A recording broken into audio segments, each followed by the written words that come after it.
Bismillahirrahmanirrahim. Assalamualaikum warahmatullahi wabarakatuh.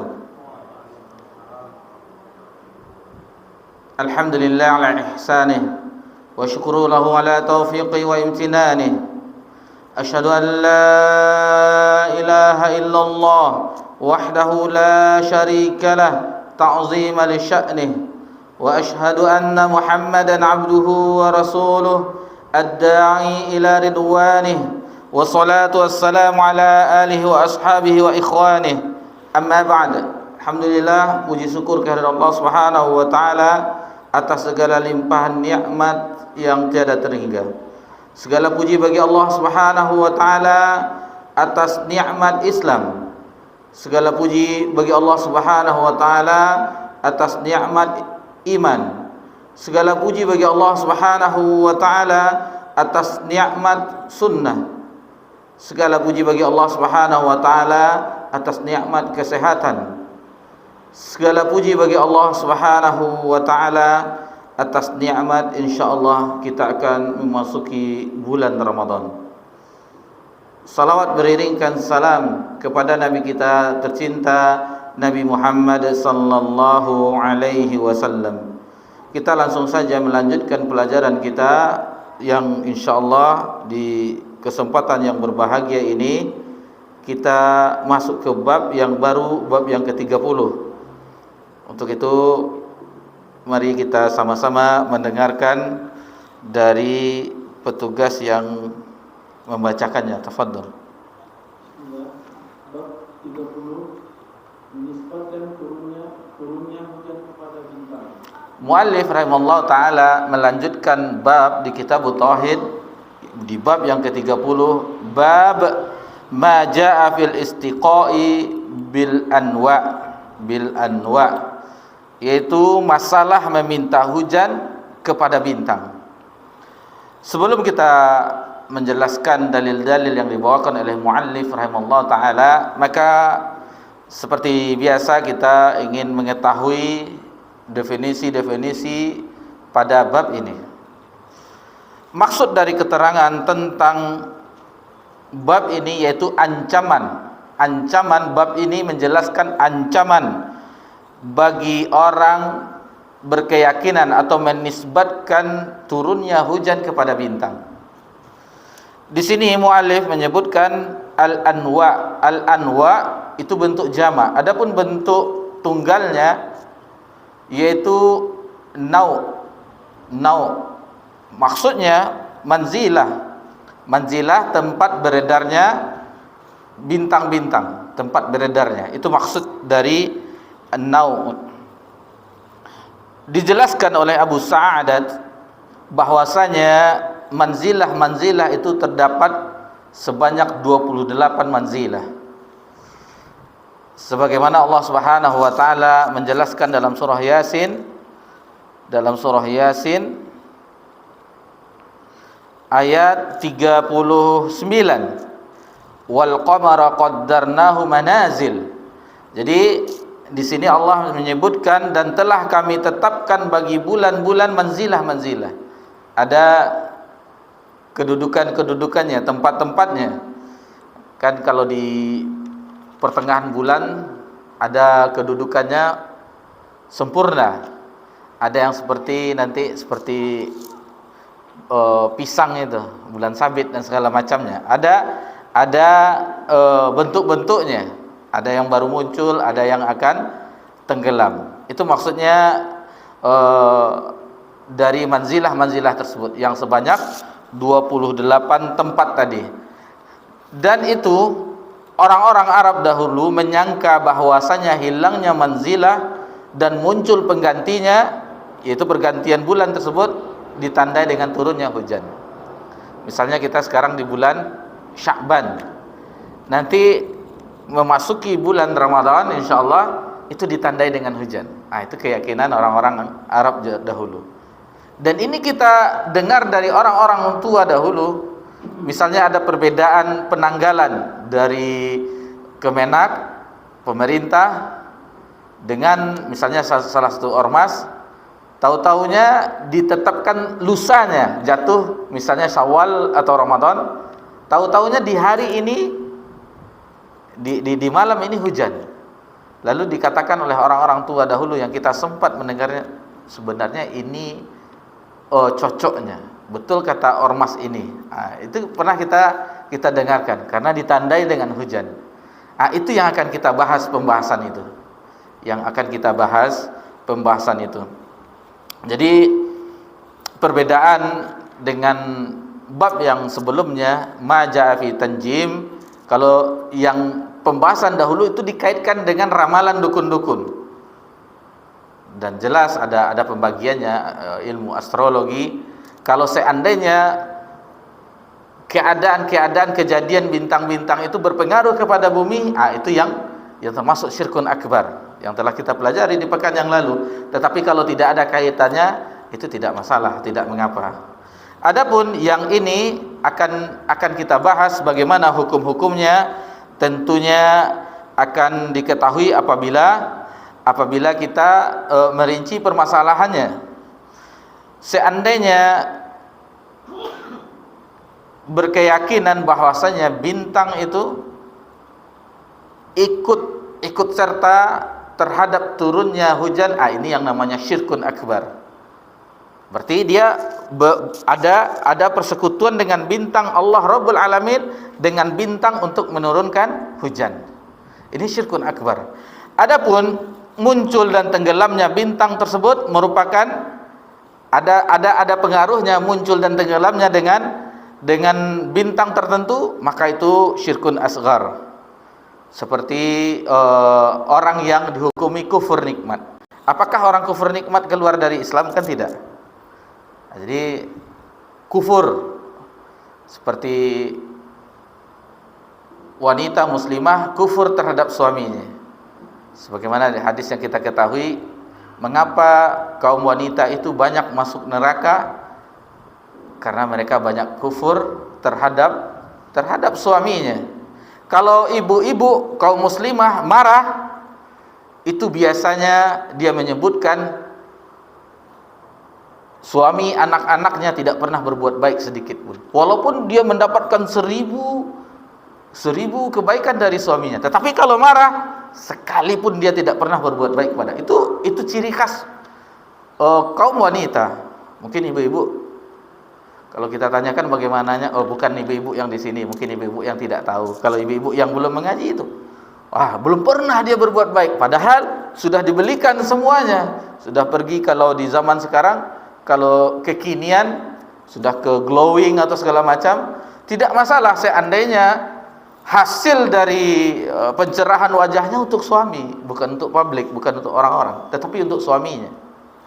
Ini hukumnya harus dijelaskan. Itu makanya kita sebutkan tadi, dia menisbahkan terhadap muncul dan tenggelamnya bintang, tetapi masih meyakini Allah yang menurunkannya. Ini berarti dia kufur nikmat. Jadi jelas bagaimana perbedaannya. Adapun orang yang mengetahui tentang turunnya hujan, maka dia akan berdoa memuji Allah Subhanahu wa taala, Allahumma shayban nafi'a. Baik, itu sedikit muqaddimah yang akan mengantarkan kita untuk menjelaskan dalil-dalil ini. Jadi ada beberapa dalil, 4 dalil dibawakan oleh muallif. Pertama dalam surah Al-Waqiah ayat 82, kemudian hadis dari Abu Malik Al-Asy'ari yang diriwayatkan oleh Muslim, kemudian hadis dari Zaid bin Khalid, dan hadis dari Ibnu Abbas radhiyallahu anhuma. Baik, marilah kita sama-sama untuk mendengarkannya dan menjelaskannya secara ringkas. Tafadhol. Allah Subhanahu wa taala, a'udzu billahi minasyaitonir rajim, wa taj'aluna rizqakum annakum tukadzibun. Dan kamu membalas rezeki yang telah dikaruniakan Allah kepadamu dengan mendustakan Allah. Al-Waqiah ayat 82. Jadi ini dalil pertama yang dibawakan oleh muallif, sebuah ayat di dalam surah Al-Waqiah ayat 82, wa taj'aluna rizqakum annakum tukadzibun. Kamu mengganti rezeki yang Allah berikan dengan mendustakan Allah. Disebutkan bahwasanya Hadis ini yang dimana dilewatkan oleh Ali bin Abi Thalib radhiyallahu anhu, bahwasanya Rasulullah SAW bersabda, maksud mengganti rezeki yang Allah berikan, beliau berkata, syukurmu dengan mendustakan Allah.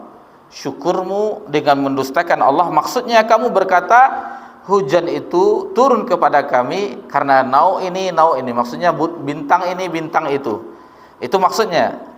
Jadi dia menisbahkan, dia kufur nikmat itu, mendustakan itu dengan menisbahkan hujan turun karena bintang ini, bintang ini.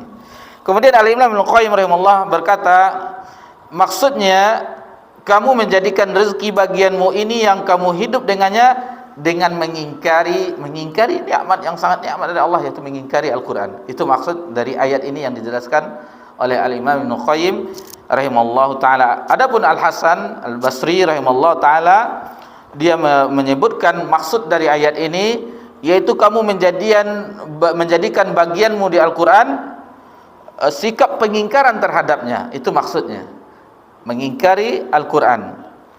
Jadi hamba yang merugi, dilanjutkannya hamba yang merugi yaitu dia mengingkari Al-Qur'an tersebut.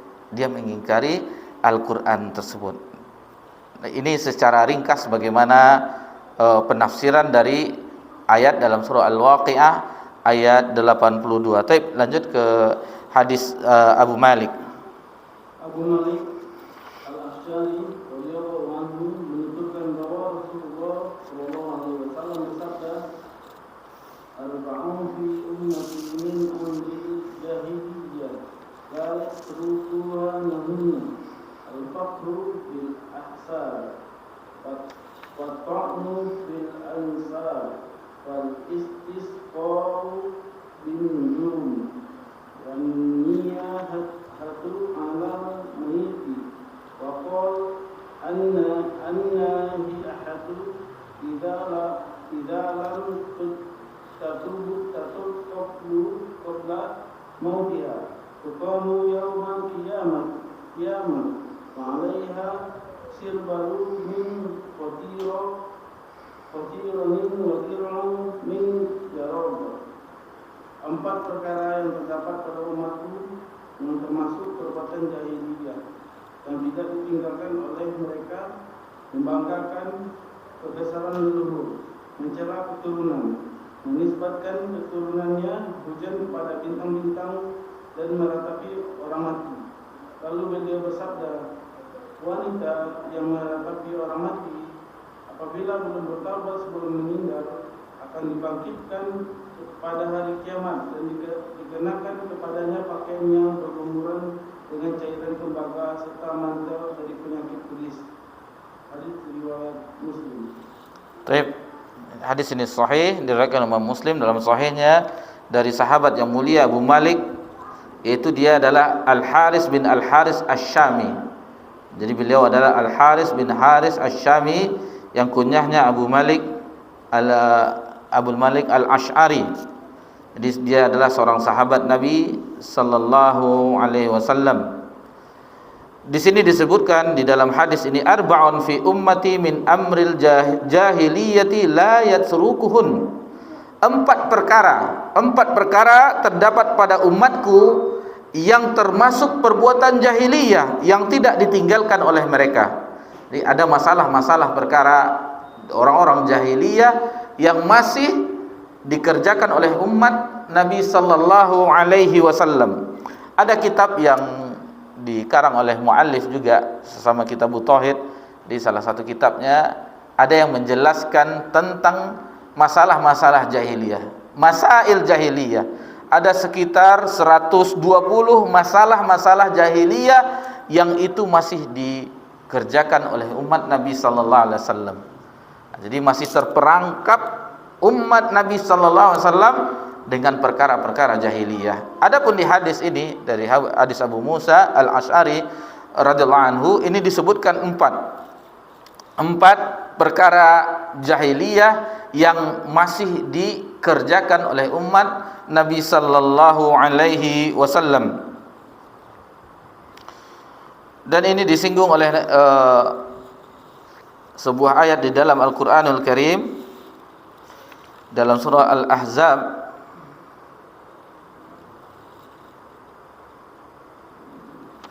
Al-Ahzab ayat 33. Jadi siapa yang hafal ayatnya? Wala tabarrujna tabarruj jahiliyatil ula.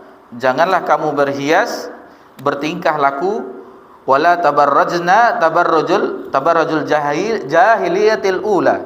Janganlah kamu berhias seperti berhiasnya bertingkah lakunya orang-orang dahulu.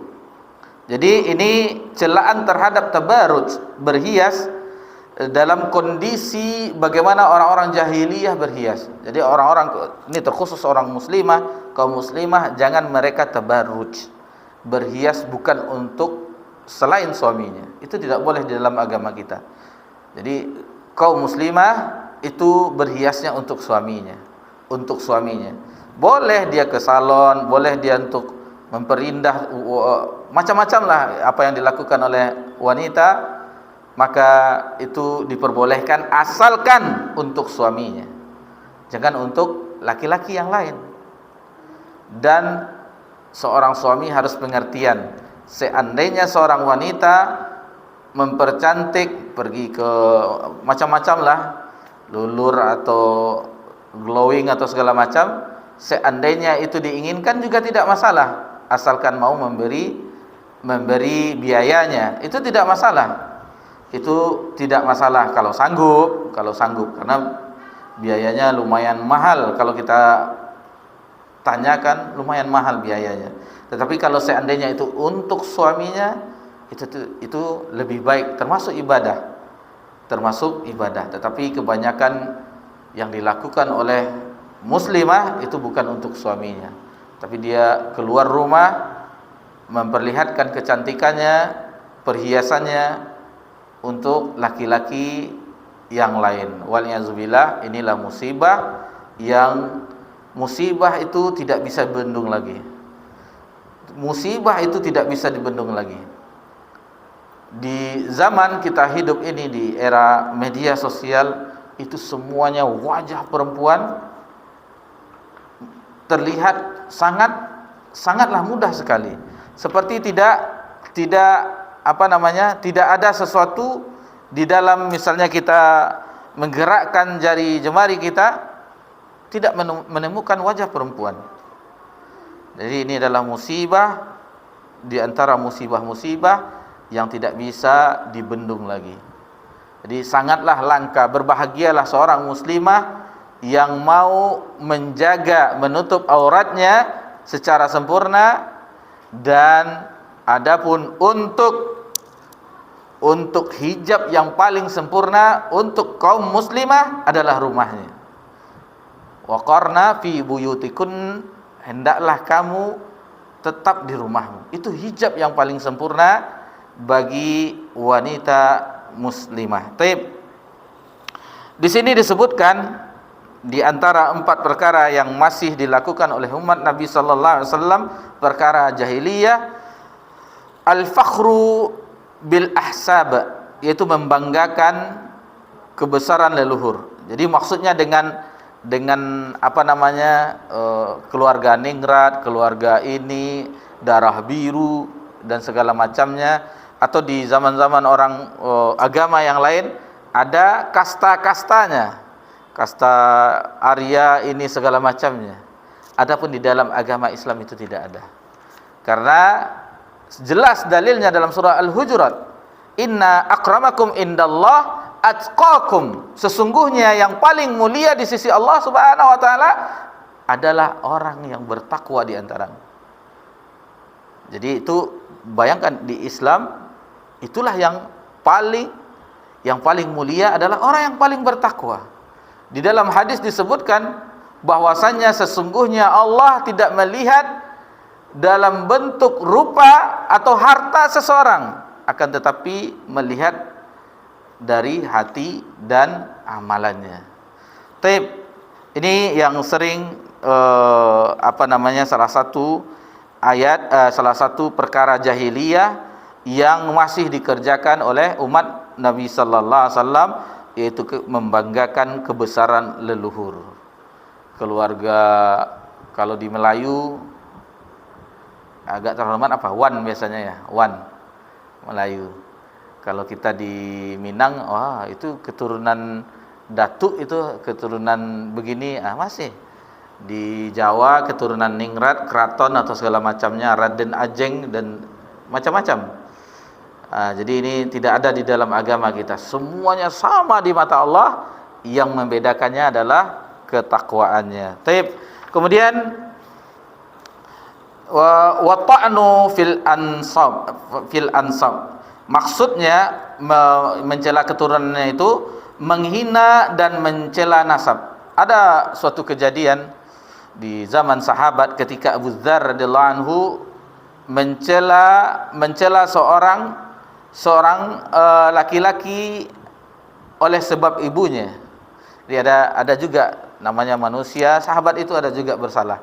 Akan tetapi ketika itu ada yang meluruskan. Nabi sallallahu alaihi wasallam menyebutkan bahwasanya apakah kamu menghinanya karena ibunya? Kata Nabi sallallahu alaihi wasallam, sungguh kamu adalah orang yang di dalam dirinya ada kejahiliahan. Jadi kalau ada yang masih, kalau tidak salah waktu itu dia mencela seorang yang berwarna kulit hitam, kalau tidak salah di riwayat ini, maka Nabi SAW melarang tersebut. Ini masih yang dilakukan ini dalam dirimu masih ada perkara jahiliyah. Jadi semacam dia mengatakan kamu anak seorang yang hitam, seperti itulah. Maka diluruskan oleh Nabi, tidak boleh seperti itu, karena itu masih ada perkara jahiliyah. Kemudian perkara selanjutnya ada 4. Yang ketiga, wal istisqa'u bin nujum, menisbahkan turunnya hujan kepada bintang-bintang. Jadi yang sebagaimana kita dari awal tadi kita sebutkan bahwasanya maksudnya dengan muncul atau tenggelamnya bintang, maksudnya seperti itu. Jadi dinisbahkan dengan itu. As-Sawai berkata, aku telah mendengar Rasulullah SAW bersabda, aku mengkhawatirkan, ini telah kita sebut di pelajaran kita di bab yang lalu, yang masih dikhawatirkan oleh Nabi SAW terhadap umatnya ada 3, yaitu penisbatan turunnya hujan kepada bintang, yang pembahasan kita. Kemudian tindakan pemimpin yang lalim, pemimpin yang tidak adil. Kemudian pendustaan terhadap takdir. Itu telah kita pelajari di pekan yang lalu. Kemudian adapun orang yang menisbahkan turunnya bintang karena ini dan itu ada 2 kemungkinan. Pertama, mungkin orang itu meyakini bahwa bintang itu mempunyai pengaruh dan dalam menurunkan hujan, sebagaimana kita sebutkan tadi di awal. Maka hal ini adalah hukumnya syirkun akbar. Syirkun akbar telah kita bahas tadi di awal, kita ulang lagi kembali bahwasanya itu syirkun akbar. Yang kedua adalah orang yang mengatakan telah turun hujan kepada kami karena bintang. Jadi dengan meyakini bahwa yang memberi pengaruh hujan itu hanya Allah, tetapi ada pengaruh bintang katanya. Jadi ini adapun pendapat yang benar dalam masalah ini, haram hukumnya menisbahkan semua itu kepada bintang walaupun dengan cara kiasan. Jadi tidak boleh, haram hukumnya di dalam agama kita. Haram hukumnya di agama kita. Yang jelas nanti keterangannya nanti ada di hadis berikutnya. Zaid bin Khalid akan dijelaskan. Jadi kita akan tahu bagaimana maksud dari penisbahan ini. Maksud dari penisbatan kepada bintang, maka akan kita ketahui nanti insyaallah. Wallahu a'lam. Kemudian yang masih dikerjakan oleh orang yang perkara jahiliyah, yaitu waniyahah, yaitu meratapi orang mati. Ini masih dilakukan oleh umat Nabi sallallahu alaihi wasallam, yaitu meratap dengan tangisan. Dan kalau di zaman dahulu, wanita-wanita di zaman dahulu sebelum Islam datang itu sampai menampar-nampar pipinya, menjambak-jambak rambutnya, histeris sampai mensobek-sobek bajunya. Itu zaman dahulu. Adapun kalau di tempat kita lihat orang yang wanita yang ditinggal oleh suaminya, ada keluar dari lisannya. Apa yang keluar dari lisannya? Di samusya, naklai, baalai, dan macam-macam. Adapun yang benar adalah sebagaimana yang telah dilakukan oleh Ummul Mukminin Ummu Salamah. Ummu Salamah ketika Abu Salamah meninggal, maka dia beristirja. Innalillahi wa inna ilaihi raji'un. Lalu dia meminta pahala Allah ma'jirni fi musibati wa akhlifhu khairan minha. Jadi dia meminta pahala lalu mengganti lebih baik lagi. Nah, jadi waktu itu Ummu Salamah mengatakan, siapa yang lebih baik daripada Abu Salamah? Karena Abu Salamah adalah salah seorang sahabat yang hijrah ke Habasyah, ikut hijrah ke Habasyah, hijrah pertama sebelum ke Madinah. Lalu dia berpikir, cuma diucapkan, ketika itu datanglah Nabi sallallahu alaihi wasallam melamarnya. Lebih baik daripada Abu Salamah. Taib. Kemudian dijelaskan pada bagian hadis yang terakhir, anna ihatu idza lam tatub qabla mautiha. Wanita yang meratapi orang mati apabila belum bertobat sebelum meninggalnya. Ini ancaman bagi para perempuan wanita yang meratap ketika mendapati musibah kematian salah seorang anggota keluarganya. Maka disebutkan di dalam hadis ini, tuqamu yaumal qiyamah wa 'alaiha sirbalun min qatirani wa dir'un min jaraba. Akan dibangkitkan pada hari kiamat dan dikenakan kepadanya pakaian yang berlumur cairan tembaga serta mantel yang bercampur dengan penyakit gatal-gatal. Itu yang didapat bagi perempuan yang meratap ketika orang-orang yang dicintainya meninggal. Jadi apapun yang terjadi, maka sabar adalah pondasi dari segala musibah tersebut. Ada sebuah riwayat ketika ada seorang wanita yang kehilangan anaknya, maka ketika itu dia dikubur anaknya, keluar sesuatu kata-kata yang ketika itu Nabi mendengarnya. Lalu Nabi menghampirinya. Nabi mengatakan, yang sudah pergi begini hendaklah bersabar, lebih kurang seperti itu riwayatnya. Nanti bisa dicek kembali. Lalu orang itu, wanita yang bersedih itu mengatakan, engkau tidak merasakan apa yang aku rasakan. Seperti itu, kesedihan. Engkau tidak merasakan. Lalu Nabi SAW, dia tidak tahu itu Nabi yang memerintahkan untuk bersabar. Lalu Nabi pergi, lalu dikatakan oleh orang, itu adalah Nabi SAW. Baru kaget dia. Disusulnya Nabi SAW, aku tidak mengetahui bahwa itu engkau ya Rasulullah, ini begini-begini. Lalu Nabi mengatakan bahwasanya sabar itu di awal musibah. Sabar itu di awal musibah. Taib. Kemudian kita lanjutkan ke hadis berikutnya, yang ketiga, Zaid bin Khalid. Taib, tafadhal. Al-Bukhari dan Muslim meriwayatkan dari Zaid bin Khalid radhiyallahu anhu, dia berkata, Rasulullah SAW telah mengimami kami dalam salat subuh di Hudaybiyah. Setelah semalamnya berhujan ketika selesai salat, beliau menghadap kepada orang-orang lantas bersabda, hal tadruna madza qala rabbukum? Qalu Allahu rasuluhu a'lam. Qal asbaha min ibadi mu'minun bi wa kafir, wa amma man qala mutirna bi fadlillahi wa rahmatihi, fadzalika mu'minu bi kafiru bil kawkab, wa amma man qala mutirna bi nawi kadza wa kadza, fadzalika kafiru bi wa mu'minu bil kawkab. Tahukah kamu apa yang difirmankan oleh Tuhanmu? Mereka menjawab, Allah dan Rasulnya yang lebih mengetahui. Beliau pun bersabda, dia berfirman, di pagi hari ada di antara hamba-hambaku ada yang beriman, dan ada pula yang kafir. Adapun orang yang mengatakan telah turun hujan kepada kita berkat karunia dan rahmat Allah, dia beriman kepadaku dan kafir kepada bintang. Sedangkan orang yang mengatakan telah turun hujan kepada kita karena bintang ini atau bintang itu, dia kafir kepadaku dan beriman kepada bintang. Al-Bukhari dan Muslim meriwayatkan pula hadis dari Ibnu Abbas. Baik. Di sini hadis ini berasal dari sahabat yang mulia Zaid bin Khalid radhiyallahu anhu. Jadi dia Al-Juhani.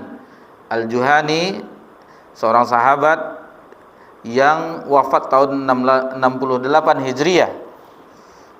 Dikatakan oleh sebagian ulama bahwasanya dia wafat ketika umur 85 tahun. Sallalana Rasulullah sallallahu alaihi wasallam. Rasulullah sallam telah salat untuk kami. Maksudnya mengimami kami. Al-Hafiz berkata, penyebutan salat untuk kami dalam hadis merupakan majaz lana. Jadi sallalana maksudnya majaz. Maksudnya sebenarnya salat itu untuk Allah Subhanahu wa taala. Jadi ini maksud dari sallalana Rasulullah, yaitu mengimami kaum muslimin ketika itu para sahabat. Bil Hudaybiyah, sebuah tempat Hudaybiyah, dan di sini terjadi peristiwa besar, perjanjian Hudaybiyah, sebelum terjadi peristiwa Fathu Mekah. Jadi isi perjanjian itu awalnya peristiwa Hudaybiyah yang sahabat setelah hijrah beberapa tahun, ada salah seorang yang bermimpi melakukan ibadah di Masjidil Haram. Ketika itu disampaikan, maka Nabi SAW dan sahabat rindu untuk beribadah ke Masjidil Haram. Maka berbondong-bondonglah mereka ingin melakukan umrah. Akan tetapi sebelum memasuki kota Mekah, maka mereka dihadang oleh orang kafir Quraisy. Terjadilah perjanjian di situ, perjanjian Hudaybiyah yang ditulis oleh ulama sejarah, yang isinya itu seluruhnya memenangkan kafir Quraisy dari segala isinya. Akan tetapi sebenarnya itu awal dari kemenangan. Awal dari kemenangan, karena setelah itu terjadilah peristiwa Fathu Mekah. Peristiwa penting yang kita ambil pelajaran, bagaimana sahabat yang dengan pakaian ihram telah berhari-hari berjalan dari miqatnya, yaitu Bir Ali sekarang atau Zulhulaifah, sudah ada di dalam pikirannya untuk beribadah di Masjidil Haram, sampai terbawa mimpi oleh mereka. Namun tidak boleh masuk.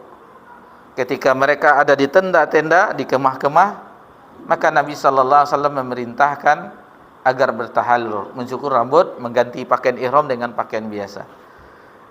Apakah mereka tidak patuh terhadap Nabi?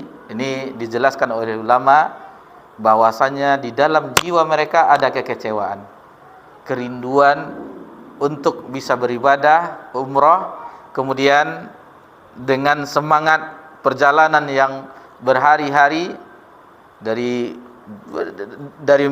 Madinah ke Mekah, dan mereka telah memakai ihram di miqatnya, tahu-tahunya tidak diizinkan masuk oleh kafir Quraisy.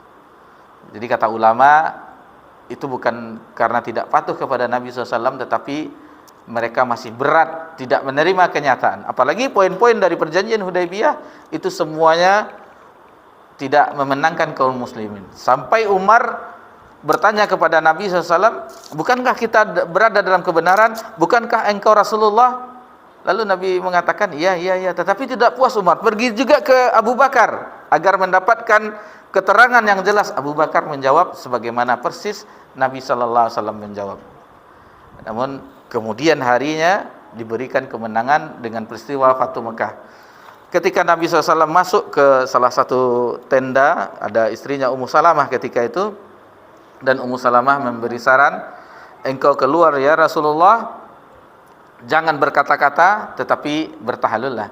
Nabi keluar dari kemahnya, dari tendanya keluar, dan ada sahabat yang diminta untuk mencukur rambut Nabi SAW, bertahalul, menggundulnya, lalu membuka pakaian ihram, mengganti dengan pakaian yang biasa. Melihat itu para sahabat berbondong-bondong melakukan, sampai di riwayat itu dijelaskan sehingga sebagian yang lain akan mencelakakan yang lain karena berebut-rebut. Jadi dia melihat ada suatu itu yang tanpa perkataan tetapi dengan perbuatan.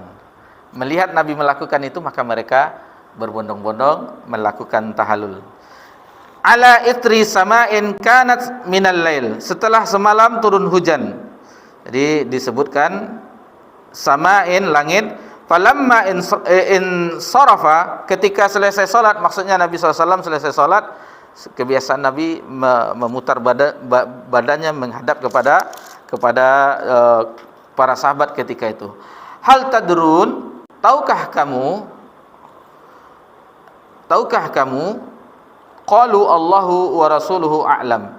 Jadi para sahabat menjawab, Allah dan Rasulnya yang lebih mengetahui. Jadi ini adalah salah satu bentuk adab sahabat. Kita ambil pelajaran ketika ditanya oleh Nabi SAW, Allahu wa rasuluhu a'lam, Allah dan Rasulnya yang lebih mengetahui. Lalu bagaimana kita di zaman ini ketika Nabi SAW sudah wafat? Maka jawaban adalah yang kita ucapkan Allahu a'lam saja, karena Nabi SAW sudah tidak bersama kita lagi. Maksudnya ini waktu di zaman sahabat Nabi SAW ketika Nabi masih hidup. Itu jawabannya. Adapun sekarang cukup dengan Allahu a'lam, Allah yang lebih mengetahui. Asbaha min ibadi, pagi ini di antara hamba-hambaku, maksudnya ini bersifat umum. Di dalam ayat disebutkan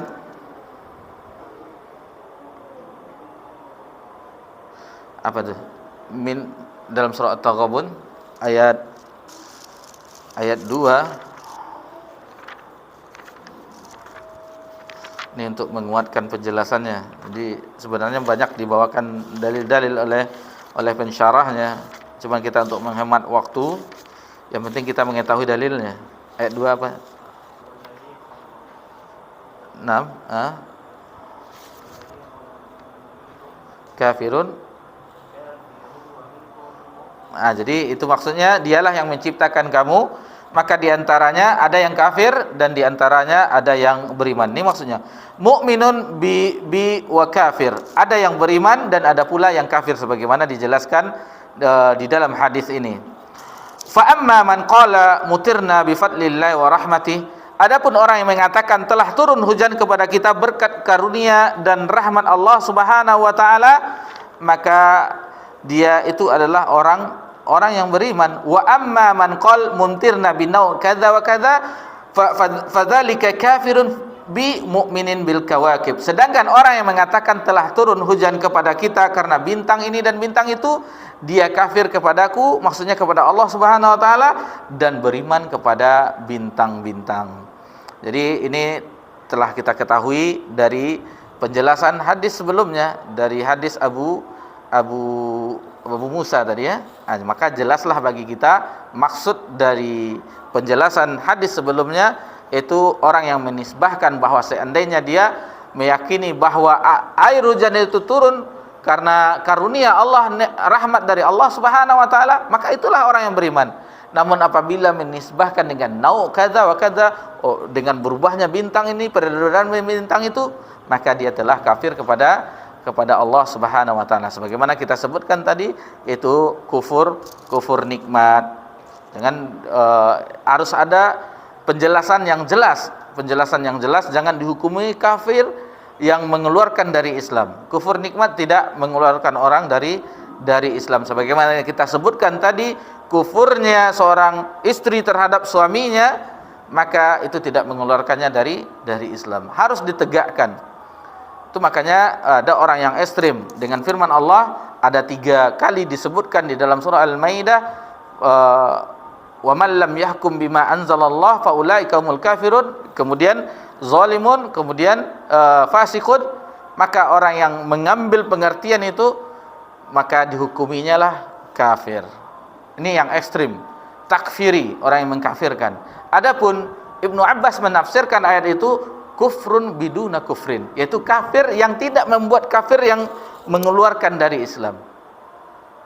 Sedikit kita bahas sebelum kita azan, bahwasanya orang yang ekstrim takfiri yang tidak berada di akidah ahlu sunnah wal jamaah, yang sebagaimana Nabi mengajarkan kepada sahabat, yang kemudian diikuti oleh tabi'in dan ulama-ulama ahlu sunnah, tidak seperti itu menggambarkannya. Sehingga orang yang ekstrim mengatakan negara Republik Indonesia itu negara kafir karena tidak berhukum dengan hukum Islam, tidak berhukum dengan hukum Islam. Maka kita jelaskan semua syariat Islam ada di negeri kita. Azan di mana-mana, salat berjamaah di mana-mana, Idul Fitri bersama pemimpin, haji dikelola oleh Kemenak. Apa semuanya ada. Cuman yang belum ada yaitu tentang hukum had, hukum undang-undang pidana, itu yang belum ada di negeri kita. Cuman di dalam hati kita semoga itu terwujud, walaupun masih memakai yang peninggalan Belanda KUHP, tetapi dari hati kita ingin hukum itu terwujud di negeri kita. Jadi itu harus dijelaskan, dan dalilnya yang lain ketika Nabi menyerang suatu ditunggu waktu subuh. Apakah Nabi tidak mau menyerang? Berarti dia orang muslim. Tunggu sampai azannya ada terdengar azan, berarti tidak diserang, berarti dia telah beriman. Itu sedikit penambahan, maka kita azan dulu, insyaallah nanti akan kita lanjutkan ke dalil yang terakhir insyaallah.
Asyhadu an la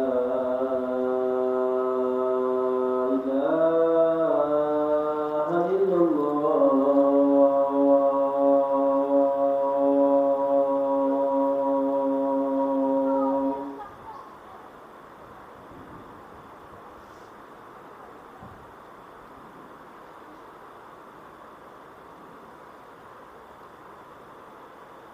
Asyhadu an la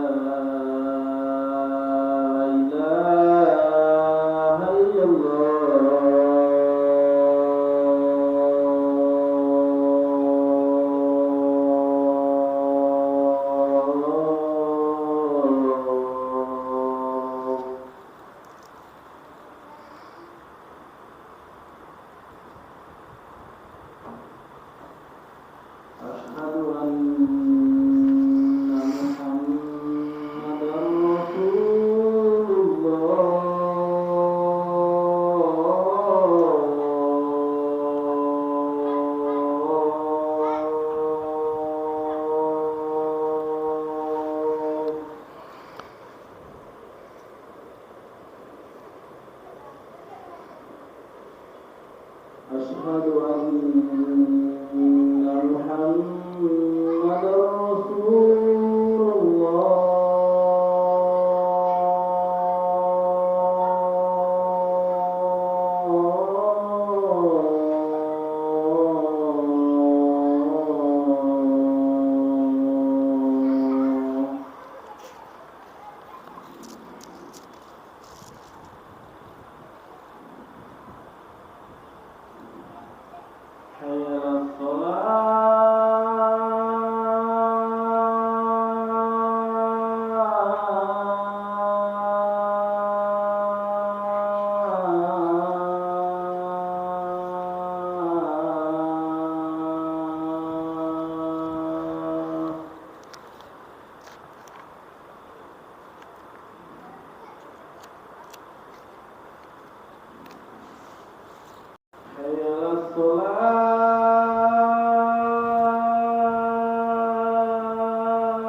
Alhamdulillah wassalatu wassalamu ala Rasulillah ma ba'd.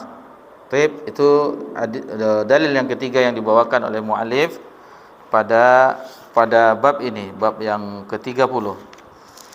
Kemudian kita lanjutkan ke hadis yang terakhir yang dibawakan oleh muallif dari Ibnu Abbas. Tafadhal. Walahuma. Al-Bukhari dan Muslim meriwayatkan pula hadis dari Ibnu Abbas yang maknanya antara lain disebutkan demikian. Qal ba'duhum laqad sadaqana ukadza wa kadza wa anzalallahu hadhihi al-ayat fala uqsimu biwaqi'in nujum ila qawlihi wa taj'aluna rizqakum annakum tukadzibun. Ada di antara mereka berkata, sungguh telah benar bintang ini atau bintang itu, sehingga Allah menurunkan firman-Nya, maka aku bersumpah dengan tempat-tempat peredaran bintang-bintang di situ sampai firman-Nya, dan kamu membawa rezeki yang telah dikurniakan Allah kepadamu dengan mengatakan perkataan yang tidak benar. Taib. Walahuma fi hadis Ibnu Abbas makna. Jadi Imam Bukhari dan Imam Muslim meriwayatkan dari hadis Ibnu Abbas yang artinya katanya wa fihi qala ba'duhum, sebagian mereka berkata laqad sadaqa nau'u kada wa kada. Jadi sebagian berkata bintang ini dan bintang itu telah benar. Fa anzalallahu hadhil ayah, maka Allah turunkan ayat ini, fala uqsimu bimawaqi'in nujum wa innahu lakasamul law ta'lamuna 'azim innahu laqur'anun karim fi kitabim maknun la yamassuhu illal mutahharun tanzilun mir rabbil alamin. Afabihadzal hadithi antum mudhinun wa taj'aluna rizqakum annakum tukadzibun. Dalam surah Al-Waqi'ah ayat 75 sampai 82 yang artinya, maka aku bersumpah dengan tempat beredarnya bintang-bintang, fala uqsimu bimawaqi'in nujum wa innahu laqasamul law ta'lamuna 'azim. Sesungguhnya sumpah itu adalah sumpah yang besar kalau kamu mengetahui.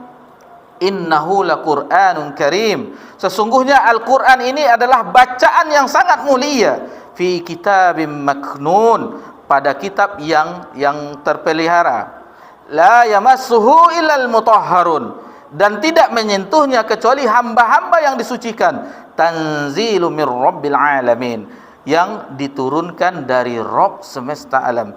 Apa bihadzal hadithi antum mudhinun? Lalu apakah kamu menganggap remeh saja Al-Quran ini? Kemudian di akhirnya wa taj'aluna rizqakum annakum tukadzibun, kamu mengganti rezeki yang Allah berikan dengan mendustakan Allah. Jadi di sini disebutkan bahwasanya telah turun hujan kepada orang-orang di zaman Nabi SAW. Jadi pagi ini di antara manusia ada yang bersyukur dan ada pula yang kafir. Jadi mereka yang mengatakan bahwasanya hujan itu turun karena dari rahmat Allah Subhanahu wa taala, maka dia telah berkata benar. Adapun yang mengatakan yang sebaliknya, maka dia telah kafir terhadap yang telah menurunkannya, yaitu Allah Subhanahu wa taala.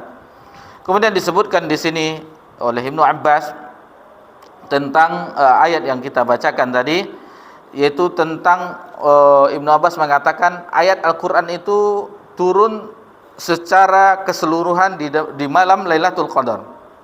Secara keseluruhan Al-Quran itu turun di malam Lailatul Qadar ke langit dunia, kemudian baru berangsur-angsur sampai selama 2 tahun terakhir kenabian.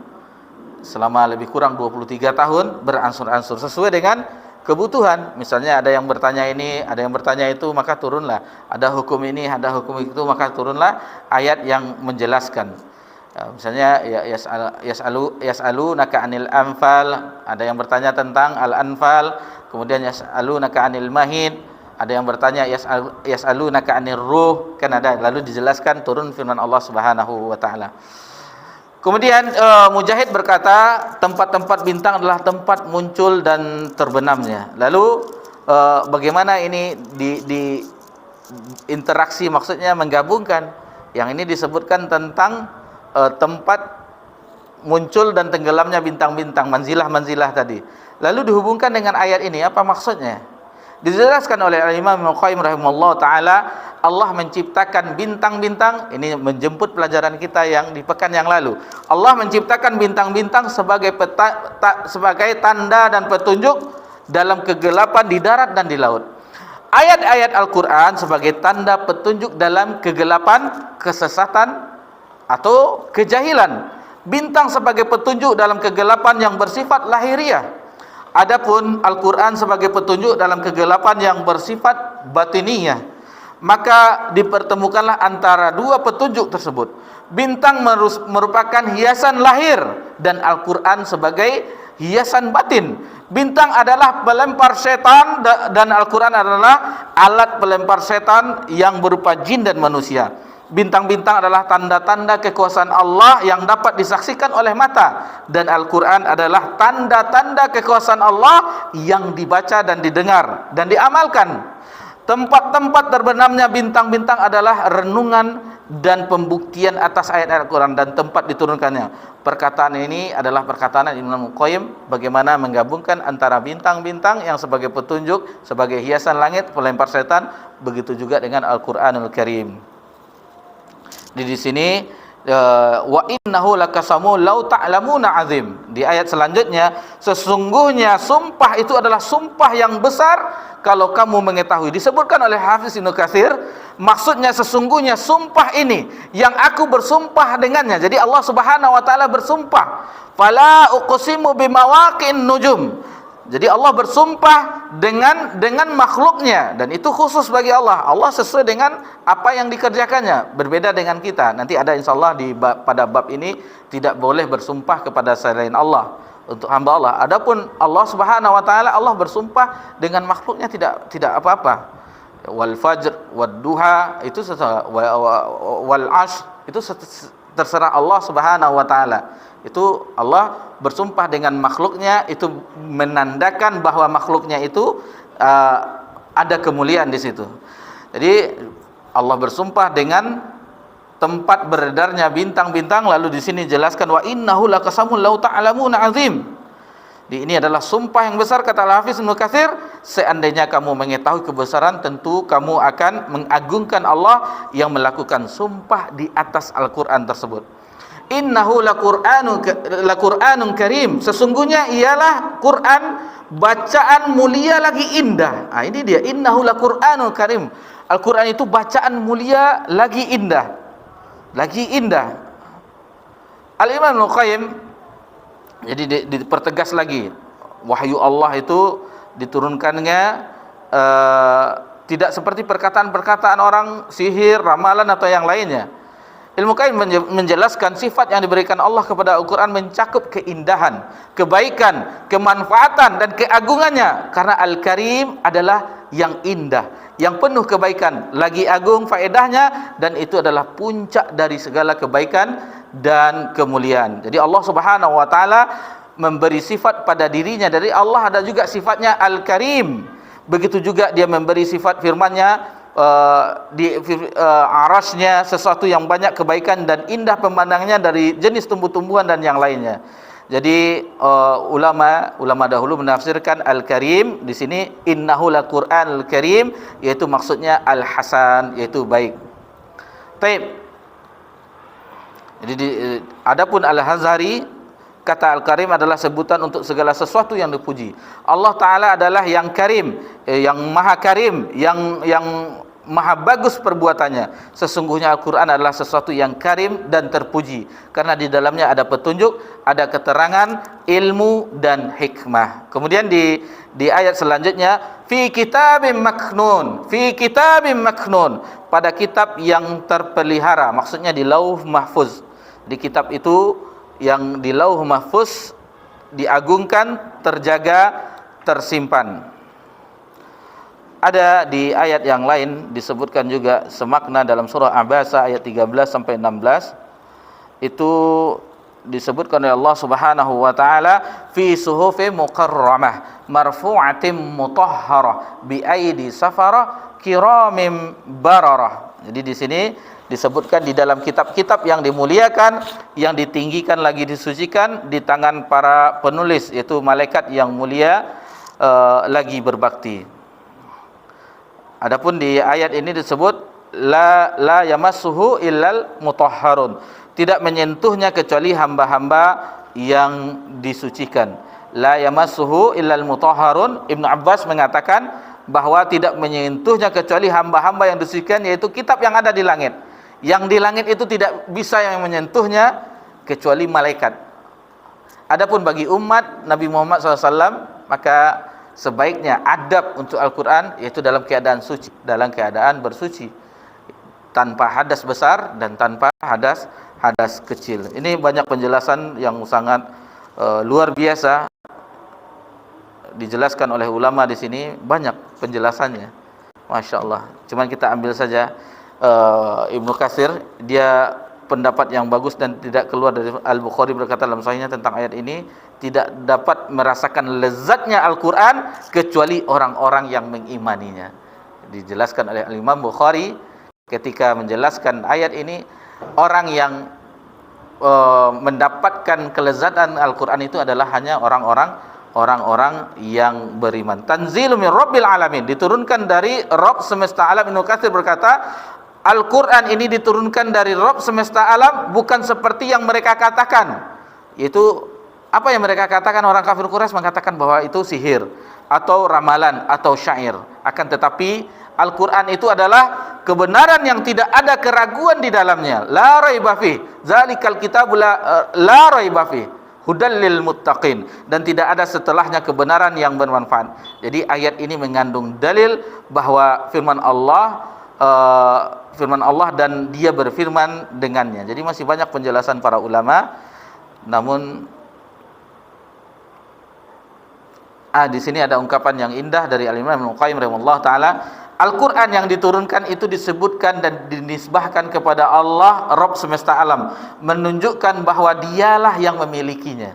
Jadi Allah lah yang memiliki Al-Quran karena kalamullah. Jadi mengatur, menentukan, berbuat baik dan memberi nikmat kepada mereka. Dilihat dari perhatian kepada makhluknya yang seperti ini, tidaklah mungkin dia dengan sifat ketuhanannya yang sempurna akan meninggalkan mereka begitu saja. Jadi Allah Subhanahu wa taala setelah menciptakan kita tidak membiarkan begitu saja. Allah menurunkan Al-Quranul Karim dari sisinya, kemudian diutusnya Nabi sallallahu alaihi wasallam untuk menjelaskan ayat. Kalau kita memahami ini, betapa besarnya, betapa banyaknya nikmat yang Allah berikan kepada kita. Jadi tidak Allah ciptakan sudah dibiarkan, tidak. Allah turunkan kepada kita Al-Quran. Lalu Allah utus juga kepada kita Nabi yang mulia sallallahu alaihi wasallam untuk menjelaskan firman-Nya. Kalau kita melihat dengan basirah mata hati kita, maka tidak ada keluar dari hati kita rasa syukur kepada Allah Subhanahu wa taala dan zikir yang sangat banyak kepada Rabb kita yang maha mulia. Coba tidak ada Al-Quran, tidak diutus Nabi, apalah jadi kita? Apa bedanya kita dengan makhluk Allah yang lainnya, dengan hewan-hewan yang tidak ada, yang hanya memikirkan perutnya saja atau di antara dua pahanya saja. Waliyazubillah. Itulah yang membedakan manusia mulia, karena dia berinteraksi dengan Al-Quran, mempelajarinya, mengamalkannya, lalu diutus Nabi untuk menjelaskannya. Kita sebutkan secara seluruhnya. Ini luar biasa, alhamdulillah, indahnya ungkapan dari ulama kita. Jadi Allah tidak membiarkan kita tanpa perhatian dan menciptakan dengan sia-sia. tidak menyuruh, tidak melarang, tidak memberi ganjaran, tidak menyiksa. Barang siapa mengakui bahwa Allah sebagai Rabb semesta alam, ia mengakui bahwa Al-Quran adalah wahyu yang diturunkan kepada Rasulnya. Dengan pengakuannya bahwa Allah sebagai Rabb semesta alam, ia mengakui pula kerasulan Nabi sallallahu alaihi wasallam, Nabi Muhammad sallallahu alaihi wasallam, dan kebenaran apa yang kebenarannya yang dibawanya. Berdalil seperti ini lebih kuat dan lebih mulia daripada berdalil dengan mukjizat dan khawarik atau sesuatu yang luar biasa. Jadi berdalil dengan firman Allah dan juga dengan hadis itu lebih kuat daripada ada mukjizat atau khawarik, kejadian-kejadian luar biasa. Meskipun kekuatan dalilnya lebih dekat kepada akal orang yang pada umumnya, sedangkan berdalil dengan cara tadi hanya untuk orang-orang yang berakal pilihan. Taib. Yang terakhir, afa bihadzal hadithi antum mudhinun, maka patutlah kamu itu belum, dua terakhir, maka patutlah kamu berbasa-basi dengan Al-Quran ini. Mujahid berkata, apakah kamu ingin dengan Al-Quran ini itu mengambil muka dan cenderung kepada mereka?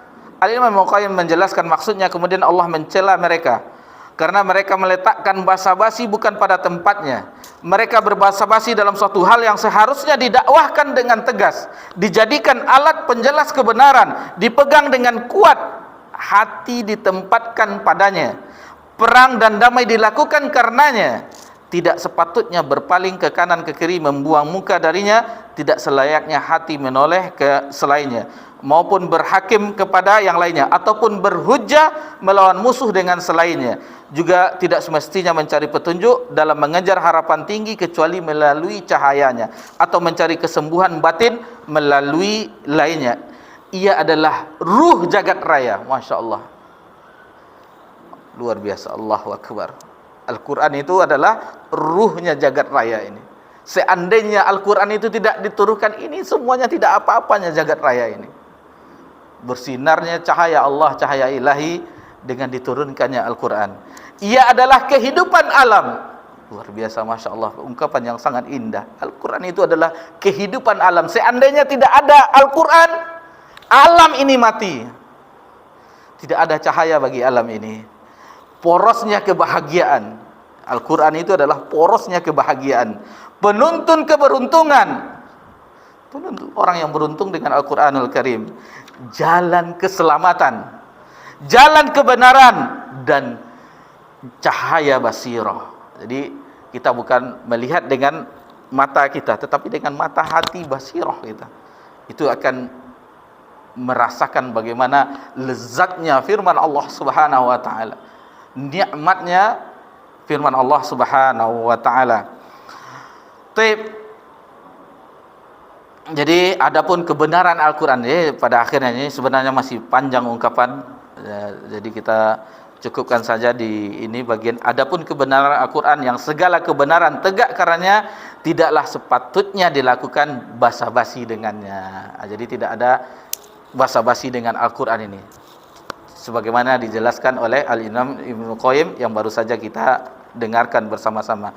Di bagian akhir disebutkan, wa taj'aluna rizqakum annakum tukadzibun, kamu mengganti rezeki yang Allah berikan dengan mendustakan Allah. Pembicaraan tentang masalah ini telah kita jelaskan pada awal tadi di bab, di dalil yang pertama yang dibawakan oleh muallif. Alhamdulillah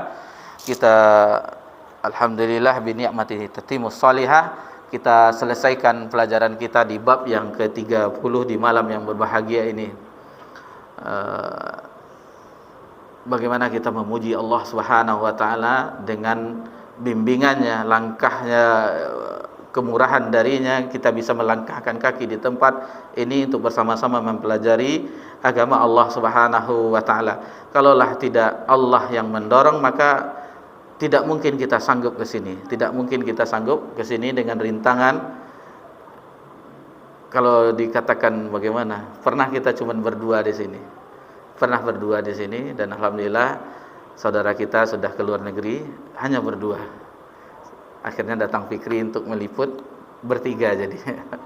Jadi cukuplah ini bagaimana kita nanti tegak di hadapan Allah sebagai hujah di hadapan Allah. Kita telah membacakan firman-Nya dan hadis-hadis Nabi-Nya, walaupun dengan segala kelemahan kita tentunya. maka ini adalah nikmat yang sangat indah kalau kita telusuri, kita hayati. Kita ketahui di Pekanbaru, yang kita ketahui belum ada yang menamatkan kitab tauhid. Setahu kita belum ada. Biasanya putus di tengah jalan. Ini baru separuh jalan kita. Hanya kepada Allah Subhanahu wa taala kita memohon, apakah kita bisa selesaikan sampai 67 bab atau bagaimana, itu kita serahkan kepada Allah Subhanahu wa taala. Dan kami secara pribadi, karena kita akan libur insyaallah, pekan depan kita kajiannya di Masjid Bandara tentang Ramadan. Awalnya di sini niatnya, tetapi kata yang menyediakan tempat, imam kita alihkan di sana karena ada acara yang lainnya katanya. Ya tidak masalah. Namun mungkin ada sedikit buku tentang itu, karena kami berpikiran pekan depan kita masih di sini, jadi tidak dibawa sekarang. Mungkin yang bagi ibu-ibu ada 4 orang dan bapak-bapak, insyaallah itu sudah ada namanya insyaallah. Nanti kita titip ke imam kita atau bagaimana. Jadi tentang seputar Ramadan bukunya. Jadi bukunya tidak seberapa, yang penting menjelang Ramadan kita bisa baca-baca dan kita pelajari buku tersebut insyaallah. Dan kami pribadi mohon maaf jika tentu banyak kesalahan dalam penyampaian dan segala macamnya, karena kemiskinan ilmu dari kami belum seberapanya dibandingkan orang yang guru kami yang kami belajar ini sudah berkali-kali dia sejak tahun 80-an 90-an.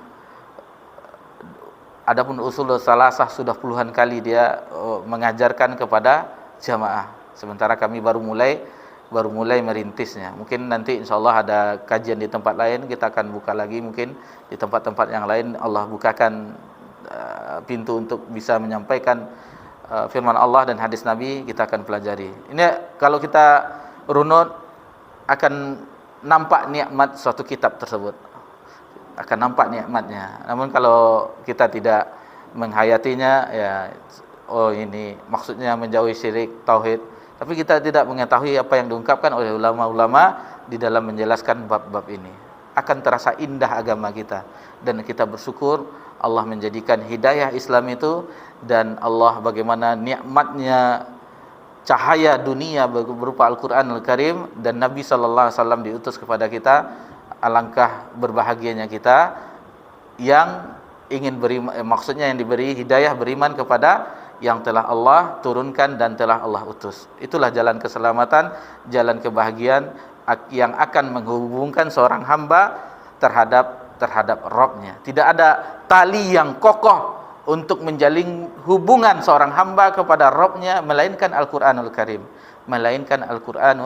Karim, Dan Ramadan adalah syahrul Ramadan allazi unzila fil Qur'an hudal linnas bainatil minal huda wal furqan. Jadi Al-Qur'an itu bulan Ramadan itu bulan padanya diturunkan Al-Qur'an.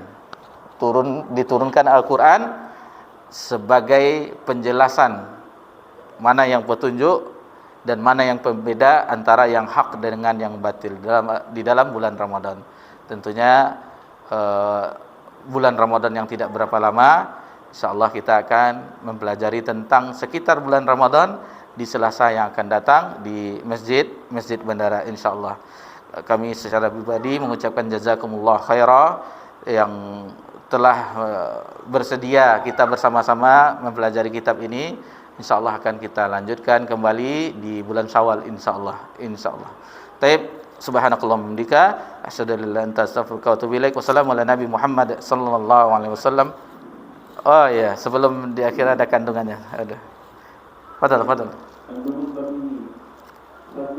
Tafsir ayat dalam surat Al-Waqiah. Yang kedua, disebutkan 4 perkara yang termasuk perbuatan jahiliyah. Yang ketiga, menyatakan bahwa di antara perkara-perkara tersebut ada yang disebut sebagai kufur, yaitu menisbatkan turunnya hujan kepada bintang. Yang keempat, kufur ada yang tidak menyebabkan keluar dari Islam. Yang kelima, di antara dalilnya firman Allah yang disabdakan oleh Nabi SAW, di pagi hari ada di antara hamba-hambaku, ada yang beriman kepadaku dan ada pula yang kafir. Disebutkan itu disebabkan turunnya nikmat hujan. Yang keenam, perlu dipahami makna iman ada dalam kasus tersebut. Yang ketujuh, yang perlu dipahami pula makna kufur dalam kasus tersebut. Yang kedelapan, di antara pengertian kufur adalah ucapan salah seorang dari mereka, sungguh telah benar bintang ini atau bintang itu. Yang kesembilan, metode pengajaran kepada orang yang tidak mengerti masalah dengan mengajukan pertanyaan. Sebagai contohnya, sabda beliau, tahukah kamu apa yang difirmankan oleh Tuhanmu? Yang kesepuluh, ancaman bagi wanita yang meratapi orang mati. Baik, demikianlah sama-sama kita dengarkan kandungan dari bab ini. Alhamdulillah telah kita selesaikan sampai bab yang ke-30. Subhanakallahumma hamdika asyhadu an la ilaha illa anta astaghfiruka wa atubu ilaik. Wassalamu ala nabi Muhammad sallallahu alaihi wasallam wa ala alihi washabihi ajmain. Walhamdulillahirabbil alamin. Wassalamualaikum warahmatullahi wabarakatuh.